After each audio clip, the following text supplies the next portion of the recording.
দস্যু আতঙ্কে সুন্দরবনে কমছে মধু সংগ্রহ। জিআই স্বীকৃতির পর দেশ বিদেশে সুন্দরবনের প্রাকৃতিক মধুর চাহিদা বাড়লেও বনদস্যুদের আতঙ্কে আশঙ্কাজনকভাবে কমেছে মধু সংগ্রহ। চলতি মৌসুমে পূর্ব সুন্দরবনে গত 6 বছরের মধ্যে সবচেয়ে কম মধু আহরণ হয়েছে। বন বিভাগের তথ্য বলছে, চলতি মৌসুমে শরণখোলা ও চাঁদপাই রেঞ্জ থেকে সংগ্রহ হয়েছে মাত্র 421 কুইন্টাল মধু, যা গত বছরের তুলনায় অনেক কম। এর ফলে রাজস্ব আয়েও বড় ধরনের ধস নেমেছে। এভাবেই কোটি কোটি মানুষের ঘরে দেশ জুড়ে ফ্রিজ একটাই, ওয়ালটন। মুয়ালদের অভিযোগ, বনদস্যুদের চাঁদাবাজি, অপহরণ ও হামলার ভয়ে অনেকে এবার বনে যাননি। যারা গেছেন তারাও গভীর বনে প্রবেশের সাহস পাননি।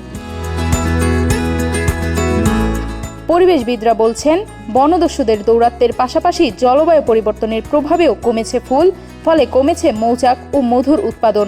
এদিকে উৎপাদন কমে যাওয়ায় বাজারে বেড়েছে সুন্দরবনের খাঁটি মধুর দাম। বন বিভাগের দাবি, নিরাপত্তাহীনতার কারণে মোয়ালদের সংখ্যাও উল্লেখযোগ্যভাবে কমে গেছে। দ্রুত কার্যকর ব্যবস্থা না নিলে মধু শিল্পের পাশাপাশি সুন্দরবন কেন্দ্রিক জীবিকাও বড় সংকটে পড়তে পারে।